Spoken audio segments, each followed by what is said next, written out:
Muibi, Ya, waktu zaman kuliah kalian sempat ngekos gak sih? gua emang ngekos sih. Gua enggak sih. Nah lo nih Muy, Ya, lo pernah gak pas di kosan lo itu diikutin sosok secara intens? gua nggak pernah diikutin walaupun kosan gua angker ya. Tapi alhamdulillahnya nggak pernah sampai kemana-mana gitu loh kejadian horornya. Oh oke. Nah gue pengen cerita nih Muy tentang salah satu penghuni kosan yang bener-bener diikutin sosok secara intens. Wow. Jadi cerita ini tuh dari salah satu anak kuliahan yang ngerantau, namanya kita sebut aja Abi ya. Dia itu lulusan SMA di Jakarta, cuma kebetulan dapat kuliah di luar kota dan mengharuskan dia tuh buat ngekos Di mana, Nak? di Jogja Muy. Oh, oke. Abi itu emang dari kecil nggak kayak anak-anak kecil pada umumnya gitu. Dia bisa ngelihat hal-hal yang nggak bisa dilihat sama orang normal.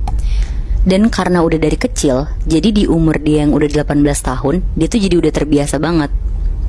Sampai-sampai pas dia lagi survei-survei kosan yang ada di dekat kampusnya, dia bener-bener ngajak ngobrol dalam tanda kutip penghuni-penghuni yang ada di sana satu-satu. Oh, seru banget.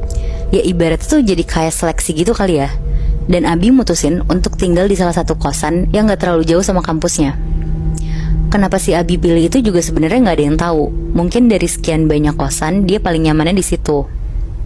Singkat cerita, 6 bulan si Abi tinggal di kosan itu adem-adem aja nih. Sampai akhirnya pas Abi punya pacar di sana, semua itu jadi berubah banget.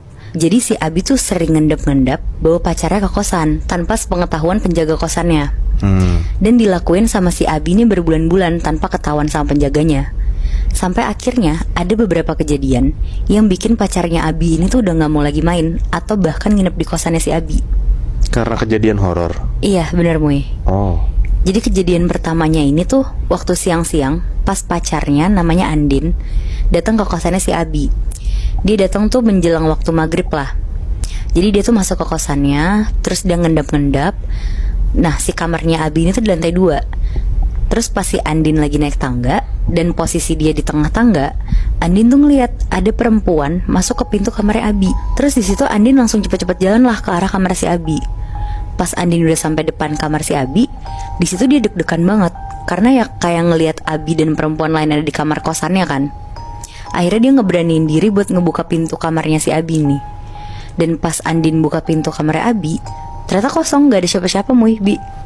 Di situ Andin bingung kan. Akhirnya dia masuk lah, ngecek ke kamar mandi yang di dalam kamar si Abi, juga gak ada siapa-siapa.